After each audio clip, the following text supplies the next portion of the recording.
प्यारे बच्चों, अस्सलाम वालेकुम वरहमतुल्लाहि वबरकातुहू। आज का हमारा टॉपिक है numerical problems on root mean square value of alternating current. इसका पार्ट 2 हम करने जा रहे हैं आज। इससे पहले के लेक्चर में पार्ट 1 में हमने root mean square value alternating current की इक्वेशन क्या थी, हमें उसमें I is equal to I naught sine omega t. आज हमारे पास इक्वेशन है I is equal to I naught plus I naught sine omega t. इसका हमें रूट मीन स्क्वायर वैल्यू निकालना है इस अल्टरनेटिंग करंट का, जिसकी इक्वेशन क्या है I naught plus I naught sine omega t. तो वैसे ही करेंगे शॉर्टकट तरीके से। I R M S is equal to, तो हमने क्या कहा था, ये जो आई है आई को स्क्वायर करेंगे, फिर एम स्टैंड्स फॉर मीन, तो उसका मीन निकालेंगे, यानी एक बार लिखते हैं, इसका मतलब हुआ मीन या एवरेज। फिर और का मतलब होता है स्क्वायर रूट, तो इसका स्क्वायर रूट निकालेंगे, यानी हम करंट को पहले स्क्वायरिंग करेंगे, फिर उसका मीन निकालेंगे, स्क्वायर करके मीन निकालेंगे जो भी टर्म्स आपके पास होंगी, और फिर उसका रूट निकालेंगे लास्ट पे। तो हम और एम एस वैल्यू इस तरह निकाल सकते हैं। तो यहाँ पर आई हमारा क्या है, I naught plus I naught sine omega t. तो आई की जगह हम लिखेंगे I naught plus I naught sine omega t whole square, फिर उसका मीन निकालना है, हमें एवरेज निकालना है, which is equal to under root of, पहले स्क्वायरिंग करेंगे as per the formula, R M S mean squaring करेंगे, फिर मीन निकालेंगे, फिर रूट निकालेंगे। तो पहले स्क्वायरिंग करेंगे, तो ये हुआ I naught plus I naught sine omega t है, हमें ऐसे लग रहा है जैसे A plus B whole square है, A plus B whole square, that is A square plus B square plus 2ab। तो ए स्क्वायर हुआ I naught square plus B square, that is I naught square sine square omega t plus 2ab, that is 2 I naught square sine omega t, A plus B whole square, A square plus B square plus 2ab।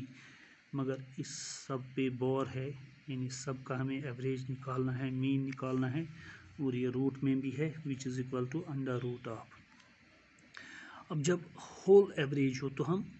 इसको separate कर सकते हैं, इस पे भी बॉर रख सकते हैं, इस टर्म पे भी बॉर रख सकते हैं, इस टर्म का, यानी इस टर्म का भी हम एवरेज निकालेंगे, इस टर्म का भी एवरेज निकालेंगे, या मीन कहिए आप, इस टर्म का भी एवरेज निकालेंगे। तो हम इस तरह लिख सकते हैं, it is I naught square bar plus यहाँ पर I naught square sine square omega t whole bar. तो यहाँ पर भी हम अलग अलग करके लिख सकते हैं, तो लिखेंगे I naught square bar sine square omega t bar plus 2 I naught square, ये तो कांस्टेंट टर्म है, इन दोनों पे एक साथ बार लिखेंगे, साइन ओमेगा टी, इस पे अलग से बार लिखेंगे, यानी हर एक टर्म पर हमने अलग अलग से ये बार लिखा है, यानी हर एक टर्म का हम अलग अलग से एवरेज निकालेंगे, which is equal to I naught square, ये कांस्टेंट है, तो इसका एवरेज आई नॉट स्क्वायर ही हुआ, प्लस आई नॉट स्क्वायर यहाँ पर फिर से कांस्टेंट है, तो आई नॉट स्क्वायर ही हुआ, साइन स्क्वायर ओमेगा टी। इससे पहले के लेक्चर में आपको मैंने बताया था कि साइन स्क्वायर ओमेगा टी का एवरेज होता है 1/2, तो हम लिखेंगे इंटू 1/2 प्लस 2 कांस्टेंट है, ओमेगा स्क्वायर कांस्टेंट है, तो इनका एवरेज 2 ओमेगा स्क्वायर ही रहेगा, और साइन ओमेगा टी की एवरेज क्या थी, 0, क्योंकि हम जानते हैं because average of sine square omega t it is equal to 1/2 and average of sin omega t it is equal to 0. Average of sin square omega t is 1/2 and average of sin omega t is 0. तो यही values हमने यहाँ लगाए, sin square omega t के बदले 1/2 लिखा और sin omega t के बदले 0 लिखा। आई नॉट स्क्वायर कॉन्स्टेंट था, इसका एवरेज आई नॉट स्क्वायर ही है, आई नॉट स्क्वायर यहाँ फिर से कांस्टेंट है, आई नॉट स्क्वायर ही है, साइन स्क्वायर ओमेगा टी का एवरेज है 1/2,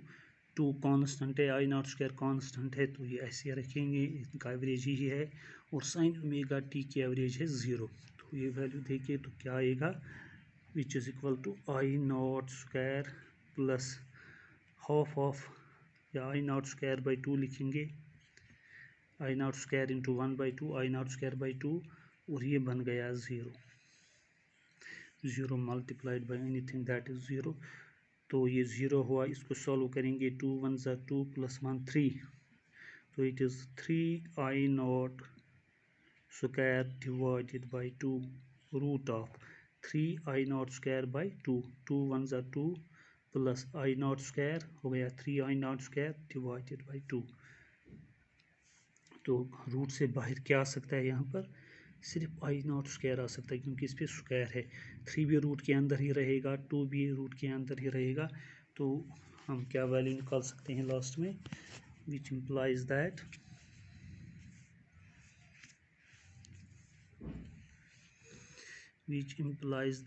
I or MS is equal to I naught under root 3/√2। इस तरह अलग अलग से भी रूट्स में भी लिख सकते हैं, या एक ही रूट में भी लिख सकते हैं, अंडर रूट 3/2 या अंडर रूट 3/√2 ऐसे भी लिख सकते हैं, या एक ही रूट में भी लिख सकते हैं, ऐसे भी आप लिख सकते हैं, अंडर रूट 3/2 एक ही रूट में, या अलग अलग रूट्स में भी लिख सकते हैं।